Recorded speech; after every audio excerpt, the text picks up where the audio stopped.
Hello दोस्तों, कैसे हो। Welcome to our channel NEET prepare. और अभी इस वीडियो में हम पढ़ेंगे oogenesis। oogenesis कैसे होता है आइए देखते हैं। जो भी हमारे पास ओवम या फिर एग है वो एक इनिशियली जिस स्ट्रक्चर से बनता है उसको बोलते हैं primordial germ cell. Primordial germ cell से क्या होता है, उसमें माइटोसिस होने के कारण बहुत सारी उगोनिया का फॉर्मेशन होता है।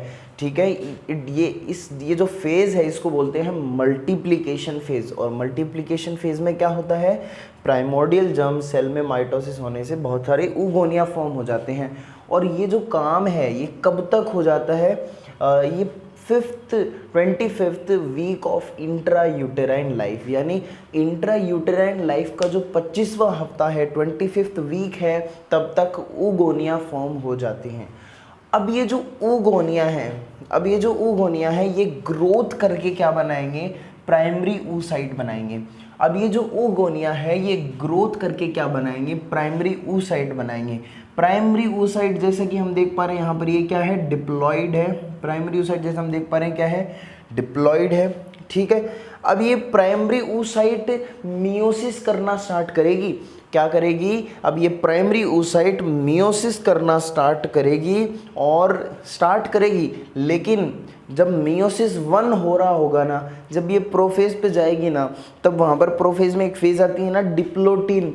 तो वो डिप्लोटिन पे एक इंस्पेक्टर खड़ा होगा, बोला होगा ठहर जा भाई ठहर जा। तो बस डिप्लोटिन पे ठहर जाती है। प्राइमरी oocyte मियोसिस 1 स्टार्ट करती है, लेकिन ये अरेस्ट हो जाती है डिप्लोटिन स्टेज ऑफ प्रोफेज 1।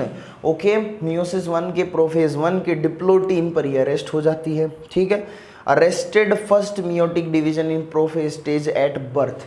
अब बर्थ तक ऐसा रहता है। ठीक है, 25th हफ्ते में ये बना, उसके बाद में बर्थ तक ये प्राइमरी oocyte क्या होगी, इस फेज में अरेस्टेड रहेगी। और बर्थ तक नहीं, प्यूबर्टी तक, अप टू प्यूबर्टी। मतलब अगर तुम बर्थ पे देखोगे तो आपको ये फर्स्ट मियोटिक डिवीजन में अरेस्टेड मिलेगी प्राइमरी oocyte, लेकिन जब तुम प्यूबर्टी से जस्ट पहले देखोगे तब भी तुम्हें ये वही मिलेगी, अरेस्टेड। तो up to puberty it is arrested in prophase stage of meiosis 1। Okay, then अब क्या होता है, अब मैचुरेशन ऑफ ग्राफियन फॉलिकल होता है प्यूबर्टी के बाद। जब प्यूबर्टी आती है तो उसके बाद जब LH FSH GnRH आता है तो उसके कारण क्या होता है, जो ग्राफियन फॉलिकल है, यानी ये जो प्राइमरी oocyte जिससे कवर्ड था ना फॉलिकुलर सेल से, वो भी प्रोसेस हम ही थोड़ी देर में पढ़ेंगे। आप बस इसको कुछ नया मत समझिए, थोड़ी देर में पढ़ेंगे जस्ट। तो मैं ये बोल रहा था कि ये जो प्राइमरी oocyte है ये जिस फॉलिकुलर सेल से कवर्ड थी, तो उस स्ट्रक्चर को बोल रहे थे प्राइमरी फॉलिकल, फिर बनता है सेकेंडरी फॉलिकल, फिर बनता है टर्शियरी फॉलिकल और मैच्योर ग्राफियन फॉलिकल बनता है। फिर वो ग्राफियन फॉलिकल जब फटता है ना, तब उसके अंदर से ओवम निकलता है, इसको ओव्यूलेशन बोलते हैं ना। तो ये जो ग्राफियन फॉलिकल का मैचुरेशन होगा प्यूबर्टी पर, प्यूबर्टी आने के बाद, ठीक है, देन क्या होगा, ये कंप्लीशन होगा फर्स्ट मियोटिक डिवीजन का। जैसे ही ग्राफियन फॉलिकल मैच्योर हो गया तो उसी के साइमल्टेनियसली साथ साथ फर्स्ट मियोटिक डिवीजन जो चल रहा था ये भी कंप्लीट हो जाता है। फर्स्ट मियोटिक डिवीजन भी क्या हो जाता है, कंप्लीट हो जाता है। उसके बाद में फर्स्ट मियोटिक डिवीजन जैसे ही कंप्लीट होता है तो कंप्लीट होने के साथ साथ क्या बनेगा, दो स्ट्रक्चर्स बनेंगी। एक तो सेकेंडरी oocyte जो क्या है, हैप्लॉइड है। एक तो सेकेंडरी oocyte जो क्या है, हैप्लॉइड है। तुम देख पा रहे हो ना, सेकेंडरी oocyte क्या है, हैप्लॉइड है। यहाँ पे 22 + X है, यहाँ पर 44 + XX था। यहाँ पर ये फर्स्ट पोलर बॉडी बनी, ये क्या बनी, फर्स्ट पोलर बॉडी बनी। अच्छा, एक क्वेश्चन पूछा जाता है कि पोलर बॉडी क्यों बनती है, पोलर बॉडी ऐसी क्या ज़रूरत पड़ती है कि सेकेंडरी oocyte के साथ साथ ये टाइनी पोलर बॉडी बनती है, बहुत टाइनी छोटी सी स्ट्रक्चर बनती है पोलर बॉडी। देखो, most of the cytoplasm primary oocyte का सेकेंडरी oocyte में चला जाता है, मोस्ट ऑफ द साइटोप्लाज्म का पार्ट। लेकिन ये जो फर्स्ट पोलर बॉडी इसलिए बनती है क्योंकि देखो यहाँ पर 2n है और यहाँ पर प्लॉइडी n है, मतलब जो number of set of chromosome है वो आधा हो गया है। तो जो एक सेट ऑफ क्रोमोसोम बचा है ना, ये जो एक सेट ऑफ क्रोमोसोम बचा है इसकी डंपिंग के लिए कोई जगह चाहिए, तो ये एक सेट ऑफ क्रोमोसोम को यहाँ इस पोलर बॉडी में डंप कर दिया जाता है। बाकी होता क्या है, इसका फेट क्या है, ये डीजनरेट हो जाता है थोड़े टाइम में।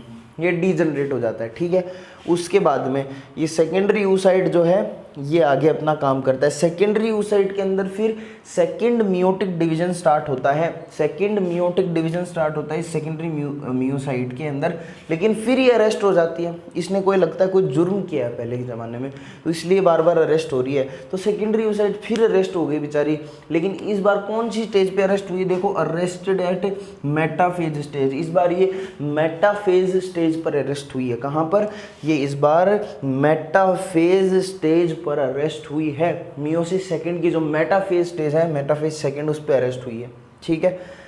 अब अरेस्टेड है, अब इस दौरान क्या हो जाता है, ओव्यूलेशन हो जाता है। मतलब ये इस ओवम को, इसको, ये जो सेकेंडरी oocyte है ना, इसको रिलीज कर दिया जाता है, सेकेंडरी oocyte को रिलीज कर दिया जाता है। अब ये अरेस्टेड है और अरेस्टेड फेज में ऐसा कैसे इसको ऐसे रिलीज कर दिया जाता है। तो ये रिलीज कर दी गई, ओव्यूलेशन हो गया। अब ओव्यूलेशन होने के बाद क्या होता है, देखो ओव्यूलेशन होने के बाद क्या होता है, ओव्यूलेशन होने के बाद अगर फर्टिलाइजेशन नहीं हुआ, अगर स्पर्म नहीं आया, तो सेकेंडरी oocyte जो है वो मतलब फर्टिलाइजेशन नहीं हुआ ना, तब तो सेकेंडरी oocyte क्या करेगी, डिजनरेट हो जाएगी, मेंस्ट्रुअल ब्लड के साथ निकल जाएगी।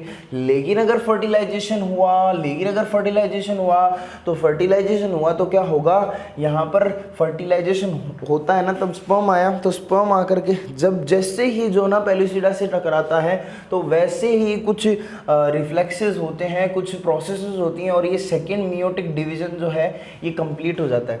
सेकेंड मियोटिक डिवीजन जो यहाँ मेटाफेज स्टेज पर, ये सेकेंडरी oocyte अरेस्टेड थी ना, तो ये सेकेंडरी oocyte अब फर्टिलाइजेशन के बाद, जैसे ही फर्टिलाइजेशन होता है, तो ये सेकेंड मियोटिक डिवीजन कंप्लीट कर लेती है, और एक तो ओवम का फॉर्मेशन करती है और एक सेकेंडरी पोलर बॉडी का फॉर्मेशन करती है। मतलब जैसे ही स्पर्म आकर के यहाँ देखो, यहाँ इसकी मेम्ब्रेन पे टकराता है, वैसे ये जो सेकेंडरी oocyte अंदर है, ये क्या करती है, ओवम का फॉर्मेशन कर लिया, फिर ये और साइटोप्लाज्म में अंदर आगे फिर क्या हो जाता है, फर्टिलाइजेशन हो जाता है, ठीक है।